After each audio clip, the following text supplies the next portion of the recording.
falamos em servir no ambiente da igreja, e especialmente quando falamos em diáconos que servem, né? Sempre vem à nossa mente esta ideia de servir com alegria, porque no Salmo 100, o verso 2, a Bíblia diz: servir ao Senhor com alegria. Servir ao Senhor com alegria. Mas nem sempre,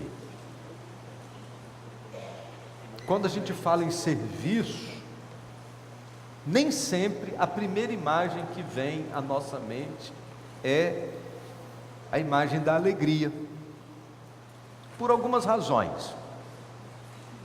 Primeiro, porque quem serve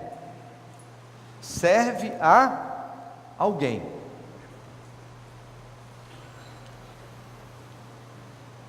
Difícil você encontrar uma pessoa que afirme com sinceridade de coração que prefere servir do que ser servido, porque faz parte da nossa cultura que os outros nos sirvam,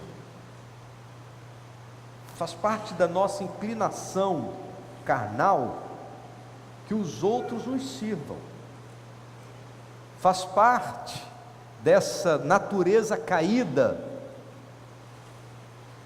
buscar estar acima, numa posição em que outros estejam a nosso serviço. Em segundo lugar, porque a palavra serviço tem uma conotação de obrigatoriedade, talvez por conta do ambiente secular, por conta do trabalho que servimos no nosso emprego, ou quem sabe até mesmo pelas obrigatoriedades do serviço dentro do ambiente familiar. A palavra serviço tem muita conotação de peso, de obrigatoriedade. Parece que obrigação e alegria são antagônicos dentro da cultura secular.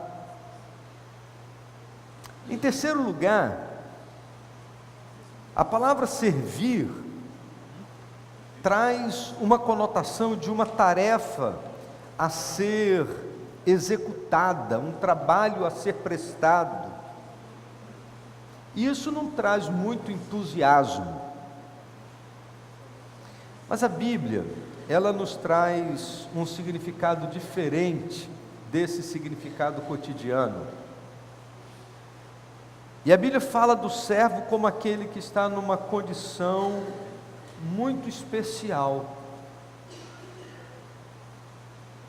Mateus capítulo 20, versos 26 a 28, os discípulos estavam discutindo sobre essa questão de posições. E aí Jesus entra no meio da conversa deles e diz assim: não será assim entre vós. Pelo contrário, quem quiser tornar-se grande entre vós, será esse que vos sirva. E quem quiser ser o primeiro entre vós, será servo do vosso servo. Tal qual o Filho do Homem, que não veio para ser servido, mas para servir e dar a sua vida em resgate por muitos. Jesus é a nossa referência de vida, amém, irmãos?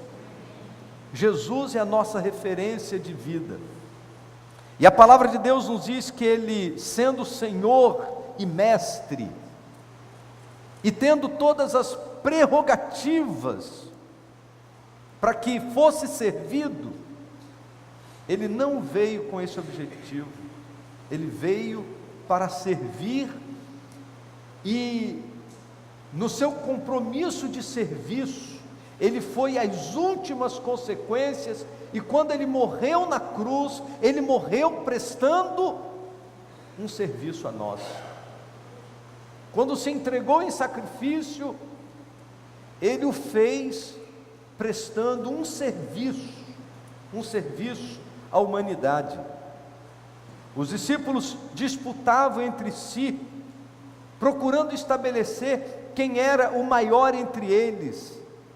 E a palavra de Jesus foi como se fosse um balde de água fria, ensinando que é através do serviço que nós deveríamos viver de fato a vida cristã. No capítulo 12 do Evangelho de João, no verso de número 26, a palavra de Deus diz assim: se alguém me quiser servir, siga-me. E onde eu estiver, ali estará também o meu servo. Se alguém me servir, o Pai o honrará. Sabe, irmãos, aqueles textos da palavra de Deus que estão aqui na Bíblia a vida toda e a gente não vê? Eu não sei se você já tinha conhecimento de João 12, 26 e se ele estava vivo na sua memória, mas ele esteve desconhecido ao meu conhecimento durante muito tempo. E esta semana, enquanto estava compartilhando com Deus desse momento de mensagem, e a Bíblia fala da honra do serviço, e o Espírito Santo foi me levando a esse texto, de João capítulo 12, verso 26, se alguém me serve, ou se alguém me servir, ou quiser me servir, siga-me, e onde eu estiver, ali estará também o meu servo. Se alguém me servir, o Pai o honrará. Você poderia repetir junto comigo esse texto? Vamos juntos? Se alguém quiser servir, siga, e onde eu estiver, ali estará também o meu servo. Se alguém me servir, o Pai o honrará. Jesus coloca numa condicional. Ele diz assim: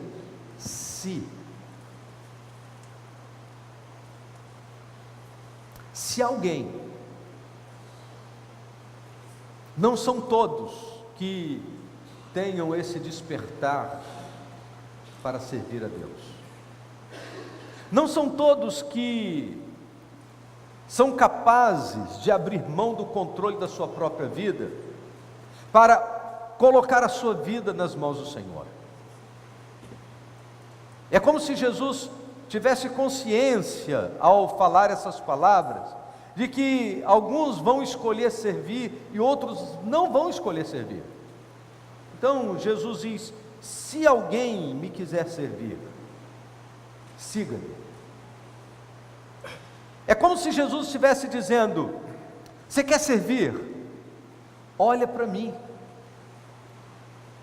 Você quer viver uma vida que sirva a Deus? Então olhe para o meu exemplo, olhe o que eu faço, siga as minhas pisadas, no sentido de perceba como que eu vivo, como que eu estou fazendo, como que é a vida de serviço. Siga-me, e onde eu estiver, ali estará também meu servo. Não dá, como se Jesus estivesse dizendo, não dá para viver uma vida de serviço se você estiver longe de Cristo. Não dá para viver uma vida de serviço se o caráter de Jesus não for reproduzido no seu caráter. Não dá para viver uma vida de serviço se a prática da vida de Jesus não for a prática da sua vida. Não dá para viver uma vida de serviço se a vida de Jesus e a sua vida não estiverem caminhando no mesmo ritmo, na mesma direção, no mesmo compasso. Para viver uma vida de serviço, a gente precisa aprender com o servo. Isaías diz assim: eis aqui o meu servo, numa mensagem profética a respeito da vinda de Jesus. Isaías diz assim: eis aqui o meu servo. A Bíblia descreve Jesus como o servo por excelência. Porque se nós quisermos estabelecer parâmetros de serviço a partir dos comportamentos humanos, nós vamos entrar num processo de comparação de uns com os outros. E nesse processo de comparação de uns com os outros, nós vamos escolher servir ou ser servidos? Vamos escolher ser servidos. Mas quando nós escolhemos seguir a Jesus, os passos de Jesus, o compromisso de Jesus, o caráter de Jesus, a prática ministerial de Jesus, lembrando que Ele, sendo Deus, escolheu esvaziar-se a si mesmo, tomando a forma de homem, e achado na forma de homem, humilhou-se até a morte, e morte de cruz. Extasiados diante do exemplo de Jesus, é que nós vamos ter um novo compromisso de vida.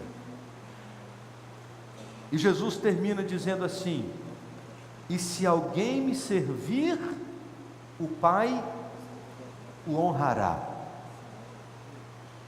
Talvez haja no coração de todos nós o interesse e o desejo da honra,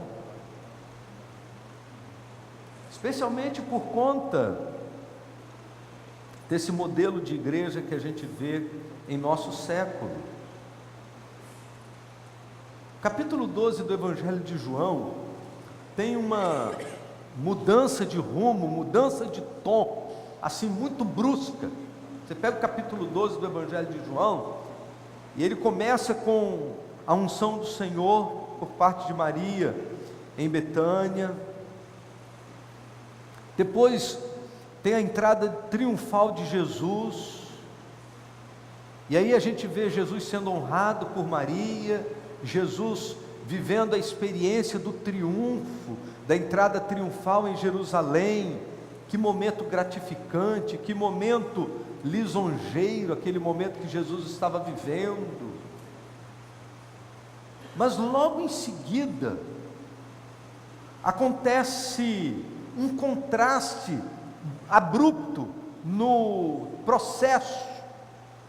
Os gregos vieram à festa e querem conhecer a Jesus, possivelmente motivados pela fama de Jesus, que ultrapassa agora as fronteiras.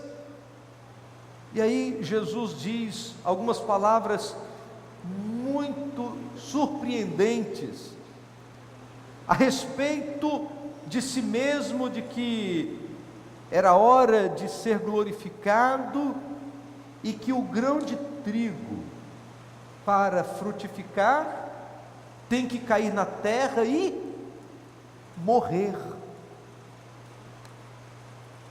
Eu imagino como que é o processo de entender essa palavra de Jesus no coração dos discípulos, porque eles vinham assim numa crescente. Jesus é glorificado, Jesus entra na cidade sendo exaltado, hosana, aquele que vem em nome do Senhor. E aí vem os gregos, queremos conhecer a Jesus, e aí de repente o discurso de Jesus é: o grão tem que cair na terra para dar fruto, ele tem que cair na terra e morrer. E aí logo depois, ele desconcerta André e Filipe, dizendo no verso de número 25, aquele que ama a sua vida, perdê-la-á, e o que aborrece a sua vida neste mundo, para a vida eterna, aguardará. Eu imagino que os discípulos ficaram assim meio desconcertados, e é exatamente esse verso que precede ao verso 26, quando Jesus diz: se alguém me serve, siga-me, e onde estiver, ali estará também o meu servo, e se alguém me servir, o meu Pai o honrará. Na verdade, Jesus estava descrevendo o seu próprio caminho.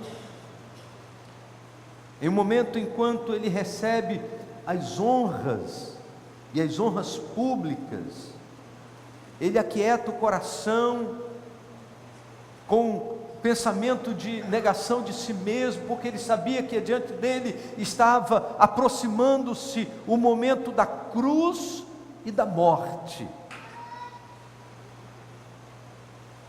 E ele vai dizer para os seus discípulos: não existe honra sem serviço, não existe vitória sem luta, não existe triunfo sem batalha. É preciso a gente entender que o processo passa pela cruz. Hebreus capítulo 12, verso de número 2, a Bíblia fala a respeito de Jesus assim: pelo gozo posto diante dele, sofreu a cruz, desprezando o opróbrio, e se assentou à mão direita do trono de Deus. Jesus sabe que o processo do serviço vinha antes da glória.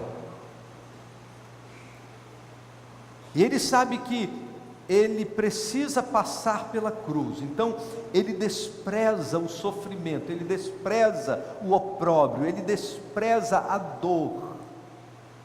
E ele não dá atenção muito grande a isso, consciente do que estava por vir.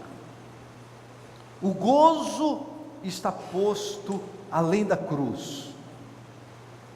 O gozo permite que ele enfrente a cruz. E ele afirma: se alguém me servir, siga-me, e onde eu estiver, ali também estará o meu servidor. Se alguém me servir, meu Pai o honrará. O caminho da cruz é um caminho de serviço, mas o caminho de serviço não fica na cruz, não termina na cruz. A cruz faz parte do caminho, mas não é o fim da história, não é o fim do caminho. O caminho do serviço é uma forma de cruz, que Jesus diz que termina com alegria e honra da parte de Deus. Os esforços e dissabores do serviço têm uma recompensa aqui e uma recompensa futura.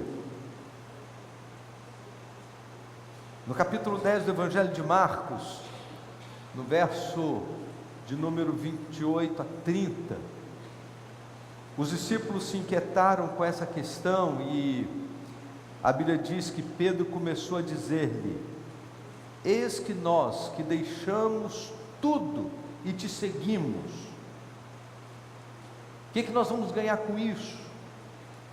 Jesus respondeu: em verdade vos digo que ninguém há que tenha deixado casa, ou irmãos, ou irmãs, ou mãe, ou pai, ou filhos, ou campos, por amor de mim e do Evangelho, que não receba 100 vezes tanto, já neste mundo, em casas, e irmãos, e irmãs, e mães, e filhos, e campos, com perseguições, e no mundo vindouro, a vida eterna.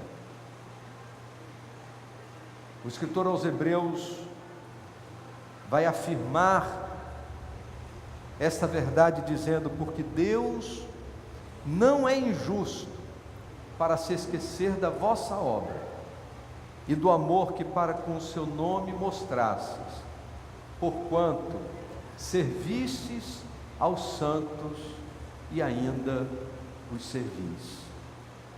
Deus não é injusto.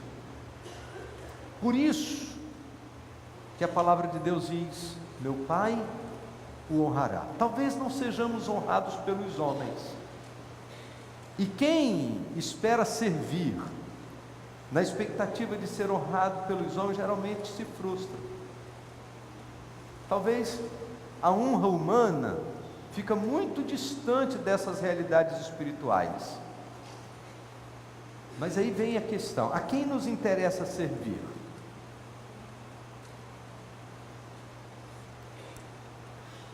Se servimos por conta de nosso compromisso com Deus, devemos esperar que a nossa honra venha de Deus. E a palavra de Deus diz: o meu Pai o honrará. Quando a Bíblia diz: porque os que servirem bem como diáconos adquirirão para si um lugar honroso. Nem sempre os diáconos da nossa igreja certamente experimentam isso na carne. Nem sempre essa honra vai repercutir nas relações humanas, nem sempre no reconhecimento humano. Mas a Bíblia diz: o meu Pai o honrará. E a Bíblia diz que além de um lugar honroso, os diáconos hão de ter também um lugar de muita confiança na fé que há em Cristo Jesus. Nesta última mensagem sobre diaconia, eu queria lembrar de 2 textos bíblicos que marcaram o compartilhamento desse assunto ao longo desse mês de julho. Atos capítulo 6, os versos de 1 a 4, a palavra de Deus diz: ora, naqueles dias, crescendo o número dos discípulos, houve uma murmuração dos helenistas contra os hebreus, porque as viúvas daqueles estavam sendo esquecidas na distribuição diária. E os 12, convocando a multidão dos discípulos, disseram: não é razoável que nós deixemos a palavra de Deus e sirvamos as mesas. Escolhei, pois, irmãos, entre vós 7 homens de boa reputação, cheios do Espírito Santo e de sabedoria, aos quais encarregaremos desse serviço, mas nós perseveraremos na oração e no ministério da palavra. Muito claro as motivações do coração dos apóstolos quando eles instituíram os diáconos como aqueles que deveriam servir no ambiente da igreja. Depois o apóstolo Paulo, escrevendo na primeira carta a Timóteo, no capítulo 3, nos versos de 8 a 13, ele vai descrever as qualificações dos diáconos, e ele diz assim: da mesma forma, os diáconos sejam sérios, não de língua dobre, não dados a muito vinho, não cobiçosos de torpe ganância, guardando o mistério da fé numa consciência pura. E também estes sejam primeiro provados, depois exercitem o diaconato se forem irrepreensíveis. Da mesma sorte, as mulheres sejam sérias, não maldizentes, temperantes e fiéis em tudo. Os diáconos sejam maridos de uma só mulher, governem bem seus filhos e suas próprias casas, porque os que servirem bem como diáconos adquirirão para si um lugar honroso e muita confiança na fé que há em Cristo Jesus. Então o apóstolo Paulo faz uma descrição das qualificações. Como eu disse no domingo passado, ele não faz uma descrição das funções, mas das qualificações. Paulo está mais interessado no ser do que no fazer. O ser vem primeiro do que fazer. E nesta manhã, assim como aconteceu na igreja em Jerusalém, nós estamos vivendo num tempo em que o número de discípulos está crescendo. E a Bíblia diz: ora, naqueles dias crescendo o número de discípulos. E nós louvamos a Deus porque a nossa igreja, para louvor da glória do Senhor, e o mérito é todo dele, porque é Ele quem dá o crescimento, é Ele que convence, é Ele que trabalha na vida da igreja. Então, pelos méritos do Senhor, pela ação do Espírito Santo, cresce para o louvor e glória do nome do Senhor o número dos discípulos. E nós não queremos esperar murmurações para que a gente possa tomar providências para também crescer o número de diáconos no ambiente da igreja. E a Bíblia diz que a multidão foi convocada, e foi convocada para fazer a escolha. Escolham dentre vós. Existem alguns detalhes nesse texto que são importantes. Convocando a multidão dos discípulos, disseram: não é razoável que nós deixemos a palavra de Deus e sirvamos as mesas. Escolhei, pois, irmãos, dentre vós, 7 homens de boa reputação, cheios do Espírito Santo, de sabedoria, aos quais encarregaremos desse serviço, e nós perseveraremos na oração e na palavra.